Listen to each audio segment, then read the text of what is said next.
बिन ब्याही ननद। सुमन अपने कमरे में रो रही होती है, तभी उसकी छोटी भाभी गीता आती है और झाड़ू फेंकते हुए कहती है, अब रोने से क्या होगा सुमन, जो होना था वो हो गया। तेरी किस्मत में ना शादी है ही नहीं। चलो उठ और जाकर झाड़ू लगा, पूरा घर गंदा पड़ा हुआ है। भाभी, मेरे साथ इतना सब कुछ हो गया और आप झाड़ू की बात कर रही हो। मेरी पूरी जिंदगी खराब हो गई और आपको कोई फर्क नहीं पड़ता। तू तो ऐसे बोल रही है जैसे तेरी जिंदगी हमने खराब करी हो। अरे तेरे कर्म ही ऐसे हैं। पिछले जन्म में कुछ बुरा करा होगा जो तुझे भुगतना पड़ रहा है। सही है। अच्छा चलो जल्दी से घर का काम कर, नाटक मत कर। भाभी मैं थोड़ी देर में कर दूंगी का। अभी मुझे थोड़ा अकेला रहना है। प्लीज मुझे अकेले रहने दीजिए कुछ देर के लिए। सुमन को उसकी छोटी भाभी गीता सुनाई जा रही होती है, तभी उसकी बड़ी भाभी मीनू वहाँ आती है। तुझे मैंने कहा था ना, मेरे सारे कपड़े गंदे पड़े हुए हैं, धोने हैं। तेरी शादी तो हो नहीं रही, इतना खर्चा हो गया और ऊपर से घर गंदा पड़ा है, मेरे कपड़े गंदे पड़े, कौन करेगा साफ? मीनू भाभी, गीता भाभी तो वैसे ही कुछ समझ नहीं रही। कम से कम आप तो मेरी बात समझो। इतना सब कुछ हो गया है, मेरी शादी टूट गई है और आप लोगों को घर के कामों की पड़ी है। मेरे माँ बाप नहीं है, इसलिए आप मेरे साथ ऐसा व्यवहार कर रही है ना। अरे तेरे माँ बाप गुजर गए या हम तुझे पाल रहे ना। तू अपने भाई भाभीयों के ऊपर तो है और ऊपर से हमें बोल रही है कि हम तेरे साथ इसलिए ऐसा व्यवहार कर रहे हैं। कुछ ज्यादा ही जुबान नहीं चल रही तेरी, हैं? कहीं की महारानी है जो सब लोग तेरे दुख को लेकर बैठे रहे। भाभी मैं आप लोगों को कुछ नहीं कह रही हूँ, बल्कि मुझे तो खुशी है कि मेरी भाभीयों को मेरी इतनी चिंता है। मेरे माँ बाप के गुजर जाने के बाद आप लोगों ने मुझे पाला पोसा है। मैं आप लोगों को भला क्यों कुछ कहूँ? मैं तो बस इतना कह रही हूँ कि अभी जो मेरे साथ इतना सब कुछ हो गया है, उसके बाद घर का काम जरूरी है कि आप लोगों के लिए? हाँ बिल्कुल जरूरी है, क्योंकि तेरी शादी तो टूट गई है, तो घर के काम थोड़ी ना रुक जाएंगे, हैं? वो सब तो होने ही है। और एक बात बता, अगर घर के काम तू नहीं करेगी तो कौन करेगा? तू क्या चाहती है? तेरी भाभीयों को पहले ही तेरी चिंता है और अब घर का काम भी हम ही करें? वही तो दीदी, मैं भी यही कह रही हूँ सुमन से, लेकिन उससे तो हम उसके दुश्मन लग रहे हैं। अरे शादी टूट गई है, हमें भी दुख है उसका, लेकिन हम उसके दुख को लेकर बैठे थोड़ी ना है। और ऊपर से घर का काम वाम तो होना ही चाहिए। मुझे तो इतनी टेंशन हो गई कि मेरा बीपी लो हो गया है, वरना ना मैं खुद ही कर लेती। अरे बताया क्यों नहीं गीता तूने बीपी लो है? बता देती, मैं तुझे दवाई दिला कर ले आती। अब इतना सब हुआ है, हम लोगों को भी इतनी टेंशन है ना, इतनी मुश्किल से इसकी शादी के लिए रिश्ता ढूंढा, शादी की तैयारी करी और अब शादी टूट गई। अरे तो हमें भी तो दुख है ना, पर हमारी टेंशन कौन समझेगा गीता? नहीं भाभी, आप कोई चिंता मत लो, मैं घर का काम कर लूंगी। सुमन की दोनों भाभियां उसे इमोशनल ब्लैकमेल करती हैं और घर का सारा काम करवाती रहती हैं। सुमन बेचारी अपनी भाभियों के आगे कुछ बोलती नहीं और घर का काम करती रहती है। ऐसे ही एक दिन सुमन फोन में वीडियो देखकर बहुत हंस रही थी। ये देखकर मीनू सुमन से कहती है, क्यों महारानी, अभी शादी टूटे हुए 1 महीना भर नहीं हुआ और तेरी बत्ती सी निकल रही है? कोई गम नहीं है क्या तुझे शादी टूटने का, या फिर कुछ ज्यादा ही खुशी है अपनी शादी टूटने की? नहीं भाभी ऐसा नहीं है, वो तो बस मैं एक वीडियो देख रही थी ना, तो वो देखकर मुझे हंसी आ गई। और आप ही ने तो कहा था शादी टूट जाने से मेरी जिंदगी नहीं रुकती, तो मुझे अपनी जिंदगी में आगे तो बढ़ना ही होगा ना। मैंने जिंदगी में आगे जरूर बढ़ने को कहा था, लेकिन ऐसे हंसी गुलछर्रे उड़ाने को नहीं। अरे जिस लड़की की शादी टूट जाती है उसका तो रंग उतर जाता है, और एक तू है जिसे देखकर कोई नहीं कह सकता कि तेरी अभी शादी टूटी है। तुझे देखकर तो सब यही कहेंगे तूने ही लड़के वालों को भगाया है, कहीं चक्कर चल रहा है क्या तेरा? भाभी, आप ये कैसी बात कर रही हैं? मेरा कहीं कोई चक्कर नहीं चल रहा, और भला मैं क्यों लड़के वालों को भगाऊंगी? मैं तो चाहती थी कि मेरी भी शादी हो, मेरा भी घर बसे।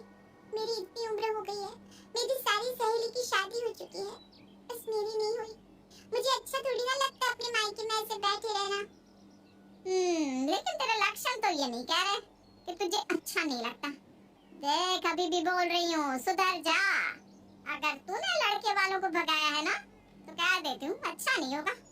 चुपचाप से जो हम कहते हैं वही कर। पता नहीं क्या चाहती है, कब तक हमारी छाती पर मूंग दलती रहेगी।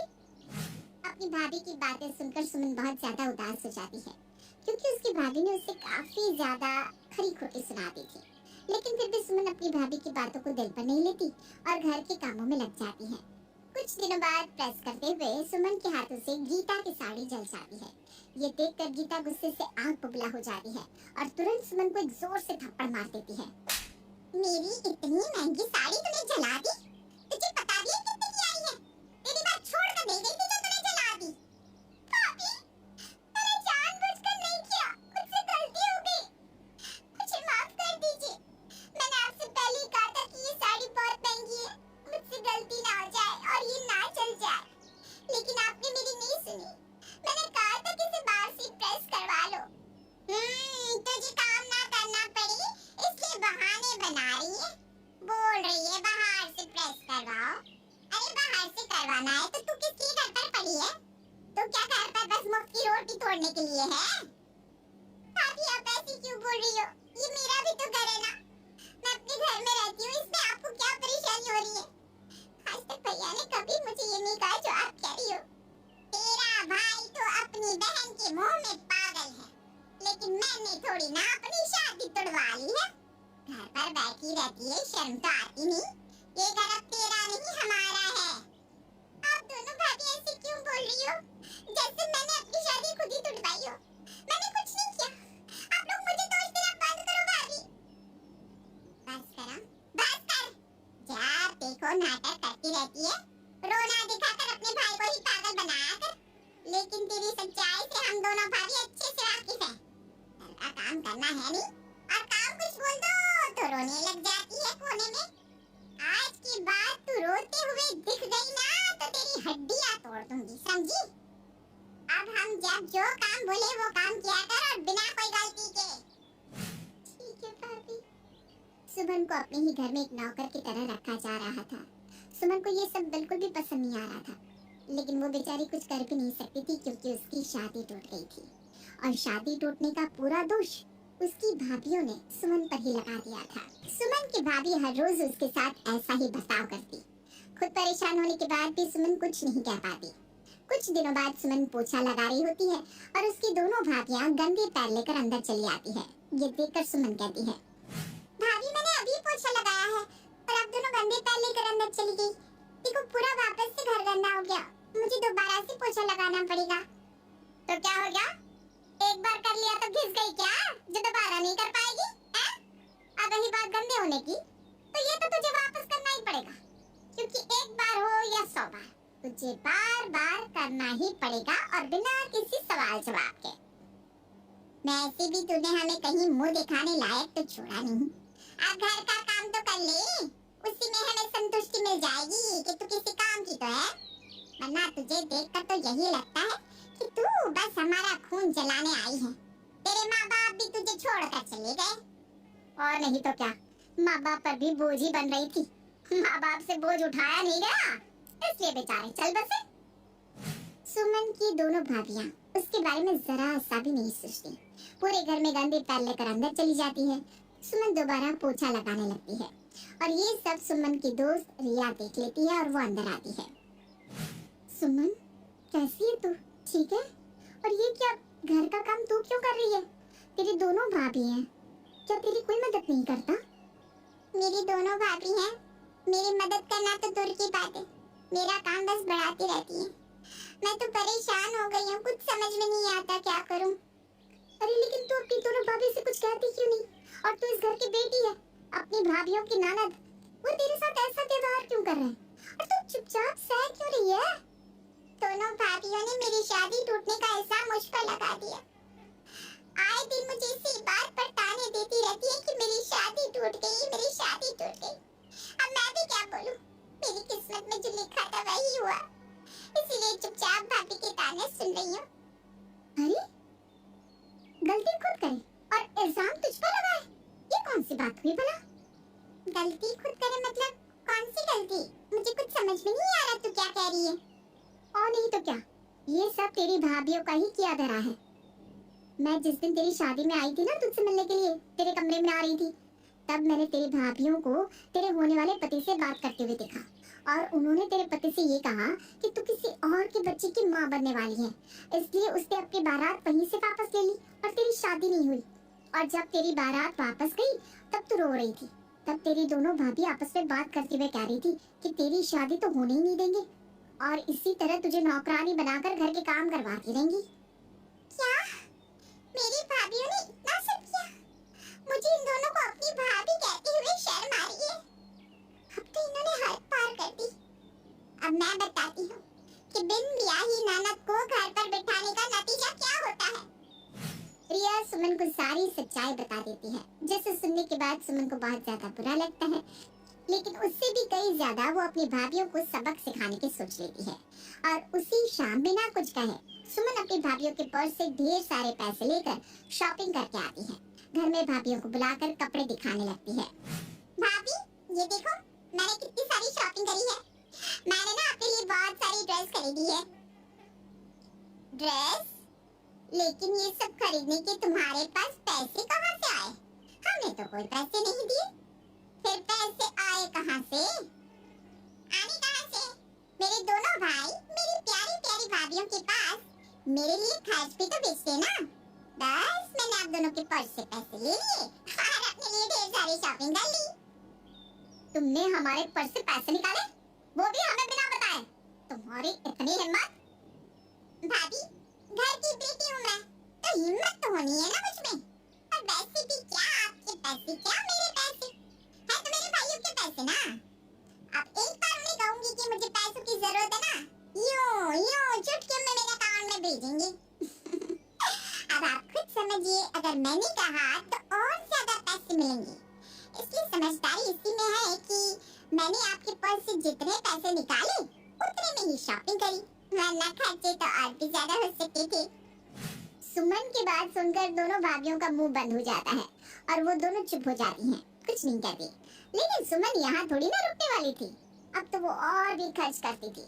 एक दिन सुमन अपने दोनों भाइयों से कहकर घर पर बहुत सारी खाने की चीज मंगवा लेती है और बिना खाए उसे कूड़े में फेंक देती है। ये देखकर गीता को बहुत गुस्सा आता है। पैसे के पेड़ पर उगते हैं, ऐसे उड़ाई जा रही हो? अरे अगर हम कुछ कहते नहीं तो तुम सर पर ही नाचे जा रही हो। अपने भाई से बोलकर इतनी सारी चीजें मंगवा ली, खानी भी तो चाहिए थी ना, खाई क्यों नहीं, कूड़े में क्यों फेंक दी? भाभी वो क्या है ना, मंगवा तो ली थी, पर फिर बाद में मेरा मन नहीं हुआ खाने का। हाँ, फिर मैंने कुछ और मंगवाने का सोचा, इसलिए मैंने सब फेंक दिया। आपको खाना है तो कूड़े में से निकाल कर खा लीजिए ना भाभी। तुम मुझे कह रही हो कि मैं कूड़े से निकाल कर खाऊं? तुम भूल गई हो क्या कि मैं तुम्हारी भाभी हूँ और अपनी भाभी से ऐसे बात कर रही हो? शुक्र है मानो भाभी से बात कर रही हूँ, वरना बात करने लायक तो आप हो भी नहीं। खैर अभी मैंने अपने लिए बाहर से पिज्जा मंगवाया है, खाना हो तो बता देना। तुमने तो सच में हद कर दी। तुम्हारा कुछ ना कुछ परमानेंट इलाज तो करना ही पड़ेगा। भाभी क्या इलाज करोगी हैं? मेरी शादी तो टूट गई है और इतनी जल्दी कोई दूसरी शादी थोड़ी ना करेगा। अब तो मैं ऐसे ही घर में पड़ी रहूंगी और आराम से भैया के पैसों पर ऐश करूंगी। बड़ी आई ऐश करने वाली, 2 महीने में इसकी घर से विदाई ना करवा दी तो हम भी इसकी भाभियां नहीं। गीता और मीनू दोनों सुमन के रोज के खर्चों से बहुत तंग हो जाती है और एक दिन मीनू गीता के कमरे में जाती है। हमने ना बहुत बड़ी गलती करी सुमन की शादी तोड़वाकर, अब तो ये हमारे ही सर पर तांडव कर रही है। अरे इतना खर्च करवाती, मुझे तो समझ में नहीं आ रहा इसे कैसे सुधारूं। दीदी आपने सच में ना मेरे मन की बात छीन ली। मैं तो यही सोचकर परेशान हो रही थी कि इसने उनकी तो अभी तक की आधी कमाई उड़ा दी। मैंने सोचा था अपने लिए सोने के गहने बनवाऊंगी, लेकिन यहाँ तो आर्टिफिशियल लेने की भी औकात नहीं बची। अब बस बहुत हो गया इसका, हमने इसकी शादी तुड़वाई थी ना, अब हम इसके लिए जल्दी से कोई लड़का देखते हैं और फटाफट यहाँ से इसे रवाना करते हैं, वरना ये तो हमें कंगाल करवा कर मारेगी। दीदी आप तो लड़का देखने की बात कर रहे हो और मैंने तो देखना शुरू भी कर दिया। मुझे पता है ये लड़की हमसे पता नहीं कौन सी बात का बदला ले रही है। अब तो हम इसकी जल्दी शादी ही करवा देते हैं। हाँ यही सही है, मैं भी इसके भैया से बोल रही थी कि हम लड़का देख रहे हैं, लड़का मिलते ही शादी करवा देंगे। मीनू और गीता ने जो चाल चली थी अपनी ननद के खिलाफ, अब वो उन पर ही भारी पड़ गई थी। वो दोनों जल्दी से ही अपनी ननद की शादी करवाने में लग गई थी, जिसके बाद सुमन की भी परेशानियां दूर